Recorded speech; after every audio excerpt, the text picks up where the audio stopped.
Goa Organics వారి skin care, hair care, wellness products కోసం AP, తెలంగాణలో డిస్ట్రిబ్యూటర్లు కావాలను వివరాలకు స్క్రీన్ పైన ఉన్న నెంబర్ కి కాల్ చేయండి. జనసేన అధ్యక్షుడు పవన్ కళ్యాణ్ ను ఐక్యరాజ్య సమితి ఆహ్వానించింది. ఈ నెల 22న జరిగే సదస్సులో జనసేనాని పాల్గొని ప్రసంగించనున్నారు.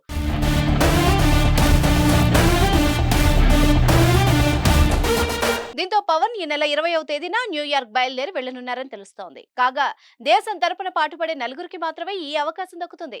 ఇలాంటి అరుదైన అవకాశాన్ని పవన్ కళ్యాణ్ దక్కించుకున్నారు. నిస్వార్థంగా ప్రజలకు సేవ చేసే నేతలకు మాత్రమే ఇలాంటి అవకాశం దక్కుతుందని విశ్లేషకులు అభిప్రాయపడుతున్నారు. ప్రస్తుతం జనసేన అధినేత సార్వత్రిక ఎన్నికల ప్రచారంలో బిజీగా ఉన్న విషయం తెలిసిందే. ఎన్నికలు దగ్గర పడుతూ ఉండడంతో ఆయన నిర్విరామంగా ఎన్నికల ప్రచార సభల్లో పాల్గొంటున్నారు. టీడీపీ, బీజేపీతో పొత్తులో భాగంగా జనసేనకు కేటాయించిన సీట్లలో తమ అభ్యర్థుల్ని గెలిపించుకునే పనిలో పవన్ తలమునకలై ఉన్నారు.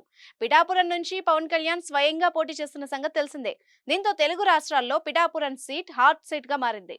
జనసేనాని గెలుస్తారా లేదా అనేది కాకుండా ఎంత మెజార్టీతో గెలుస్తారని అంచనాలు వేస్తున్నారు. అంతేకాదు పవన్ కళ్యాణ్ కు మద్దతుగా మెగాస్టార్ పిఠాపురంలో ప్రచారం చేయబోతున్నారట. ఇప్పటికే బుల్లితెర, వెండితెర కళాకారులందరూ పవర్ స్టార్ కోసం పిఠాపురంలో ప్రచారం చేశారు.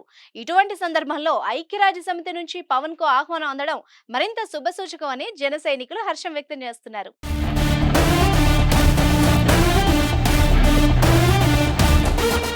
సుమన్ టీవీలో మీ పర్సనల్ అండ్ బిజినెస్ ప్రమోషన్స్ కోసం కింది నెంబర్కి కాంటాక్ట్ చేయండి.